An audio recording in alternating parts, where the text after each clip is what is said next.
Socially, the supporters of the Second Amendment, the right to bear arms, and those who want to legalize marijuana are about as far apart as two groups can possibly be.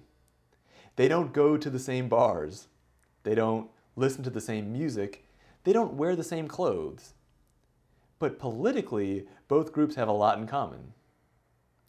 Both groups are engaging in actions that are objectively a lot safer than many other more commonplace actions. Both groups are dealing with oppositions that don't really focus on what they are doing, but on what they might do. Objectively, most scientific researchers and most medical researchers recognize that marijuana is objectively safer than alcohol. But they say that marijuana might be a gateway into other drugs. They say that if you smoke marijuana, then you might use cocaine. Of course, those who want to legalize marijuana just say, well, let's make cocaine illegal. Similarly, those who are fighting for the right to bear arms are facing opposition that say, okay, it's okay to have a gun or to use that gun to defend your home or family, but if you have a gun, then you might rob somebody. Or you might shoot somebody that you shouldn't. Not in defense, you just might shoot someone for no reason. Well, of course, the response to that from the Second Amendment supporters is let's make that illegal. Let's make shooting people illegal or robbing people illegal. Why make owning a gun illegal? Now I'd like to look at the actual facts about marijuana and about guns. Each year, there are about 100,000 alcohol-related deaths. Each year, there are about 450,000 cigarette smoking-related deaths.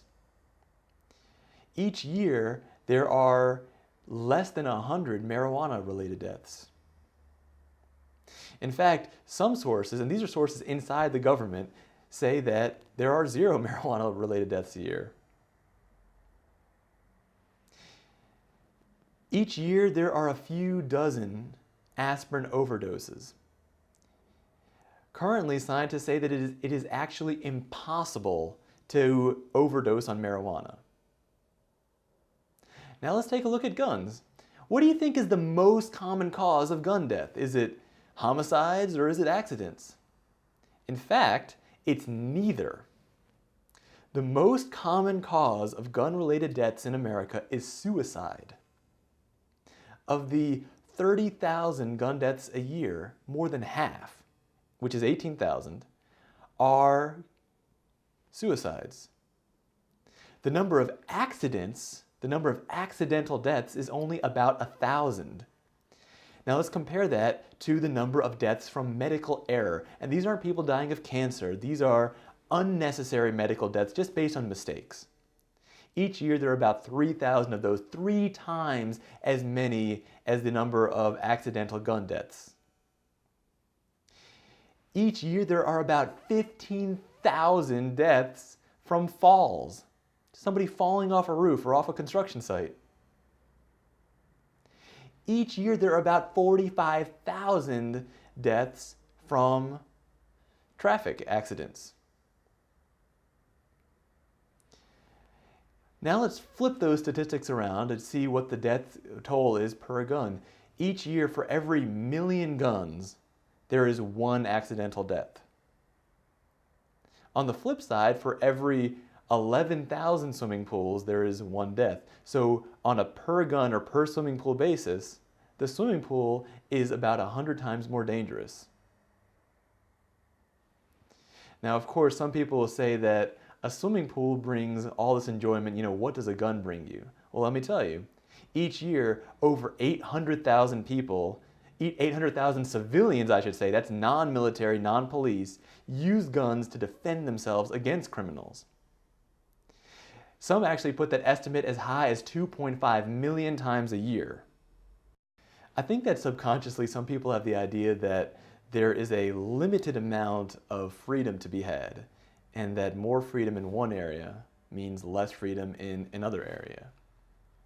So if there's more open gun laws, then there will be less of a chance of marijuana legalization.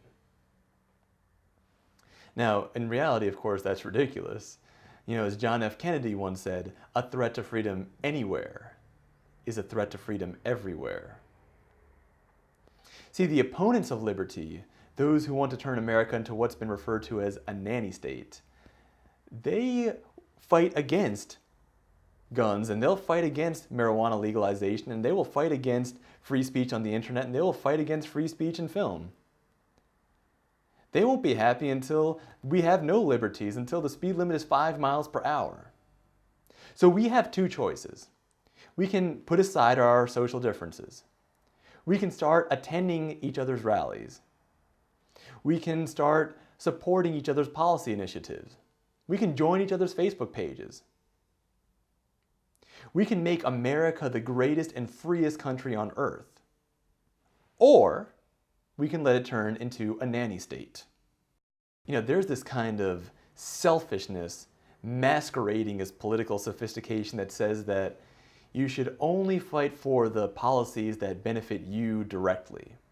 And if you fight for policies that are right but don't benefit you, they benefit somebody else, then you're sort of naive and foolish. Now, to me, that's ridiculous. To me, that kind of thinking is what was used by Goldman Sachs and AIG during the bailout. Now, that's not what politics is supposed to be about. That's corruption. You know, if you don't fight for other people's liberties, if you don't fight for the freedoms of others, then you really can't be too surprised when sooner or later the liberties that you cherish are also taken away.